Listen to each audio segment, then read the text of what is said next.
Estefanía, parecería que vamos siempre de una crisis a otra y cada vez hay una psicosis diferente. Estamos, desde luego, con la emergencia tremenda del coronavirus y todas estas cosas que han pasado en el año parecen ya súper lejanas, ¿no? Se nos olvidaron. Sí, ya se nos olvidó con el coronavirus casi todo, ¿no? Empezando por el tema de la violencia y el tema de los feminicidios. Pero a mí este rap me gustó. Yo se lo mandé a mi mamá porque justo a mí me tocó crecer del otro de la frontera, ¿no? Entonces a mí me tocó ir a la escuela en Estados Unidos donde la psicosis es que haya una balacera y que siempre tienes de fondo que puede haber llegar alguien con un arma, que de pronto hay revisiones de policías. Y mi mamá me decía, claro, parece que que está pasando en México lo que pasa de este lado. Es que el acceso a las armas se volvió igual de fácil. Ese es justo el problema, que mientras hay más armas en México, que ya está documentado, que ha aumentado casi 60% el flujo de armas en México, hay más acceso y van a pasar estas cosas, no es un tema cultural. Entonces mucha gente hacía esta lectura, por lo menos en la frontera, Danger y yo somos de Tijuana los dos, y era como, ay, es que la cultura gringa ya llegó a México. Y entonces lo que está pasando es que están balaceando a los niños en la escuela, y entonces el bullying, y siempre como que era regresarse a eso, ¿no? Cuando hemos tenido eso ha pasado en estados fronterizos. Claro, la mayoría del tiempo. Y yo creo que justo de este tema me gustó la lectura tan fácil que se hace, que es culpar de videojuegos y de tener un entorno violento y de todas estas cosas, sino tanto el acceso que hay a este tipo de armas, ¿no? Sí, el que dijo lo de los videojuegos fue Riquelme, el gobernador de Coahuila, que por alguna razón ha aumentado su popularidad en los últimos tiempos. Yo no entiendo por qué.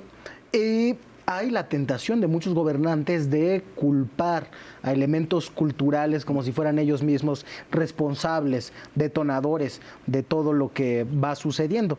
Pero usualmente hay un trasfondo social mucho más complejo. Si me lo permiten, volveremos a discutir de eso después de un corte. Muchas gracias por seguir con nosotros. Estamos discutiendo toda la complejidad social que entraña una balacera como fue la de Torreón, que sin embargo se explica con un expediente fácil como, claro, los videojuegos, y se buscan soluciones igual de fáciles, Estefanía.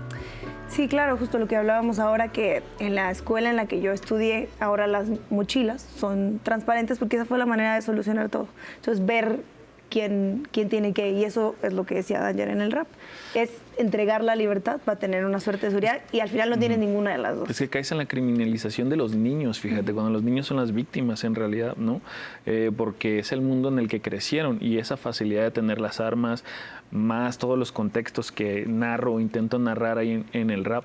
A veces los estribillos, hablando de las canciones, la música en general, los estribillos nos ayudan a dejar clara una idea repetitiva. En este caso me parece que es el ejemplo, ¿no? O sea, tomo esto de, claro, deben ser los videojuegos y resuelves como ahí la operación. Eso me gustó.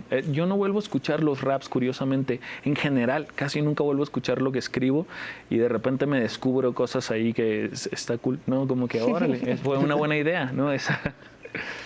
Sí, ese pegó en particular. Probablemente fue el primero que pegó durísimo. Fuerte, sí. Digo, tiene frases muy afortunadas. Una de las que más se repitió, creo que es más fácil conseguir dos armas que un abrazo, que creo que es algo de lo que explica la situación en la que estaba el niño, que era, sí, de una familia acomodada, parece que una familia criminal, ¿no?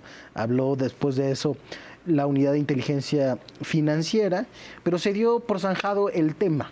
Sí. Y seguramente volverá otra balacera, otro tiroteo, y volveremos a entrar en lo mismo y a culpar a los niños y a los videojuegos y a revisar mochilas y a meter perros y policías a la escuela. ¿Por qué no nos lo tomamos en serio? Hubo una discusión. Yo propuse en ese entonces que mejor se eliminara la mochila. Hay maneras de hacerlo. Hay profesores que lo han hecho en muchos sitios de la República Mexicana. La propuesta me la robó por ahí alguna regidora, alguna diputada, pero para eso son las propuestas, para que las tomen y las distribuyan. Se habló en algunas secretarías de educación pública y seguramente después vino el próximo escándalo y se sepultó. Pero bueno, está de tarea. Cuando vuelva a pasar, nos vamos a volver a acordar de esas cosas. ¿Agregarían algo? Eso es que dejar las cosas en un locker como en Estados Unidos, en el salón de clases para no llevar la mochila, ¿cómo funcionaría? Sí, hay el ejemplo más a la mano que tengo es el de mi madre, profesora jubilada de primaria. Ella da clases en Iztapalapa. Y con otros profesores de Iztapalapa que lo han hecho también. Hay espacios que se pueden acondicionar en el salón, no lockers personales necesariamente, que tendría un costo mayor, Sí. pero sí hay estantes donde se pueden dejar la mayoría de las cosas, incluso en una mochilita por estudiante, y que ellos carguen solamente un cuaderno donde estén todas las materias y además sus anotaciones personales. Un cuaderno del diario donde ellos pueden escribir incluso cosas que sienten, que hacen en la tarde.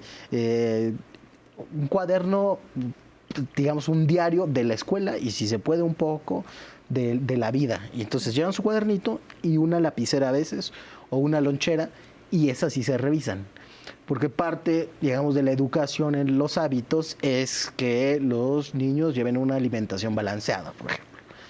Entonces con eso se zanja lo de andar revisando mochilas y creo que además se promueven mejores hábitos pedagógicos. Lo de la mochila es malo hasta para la espalda, pues. Sí, Sí. estoy de acuerdo. Por eso Bueno. me parecía interesante.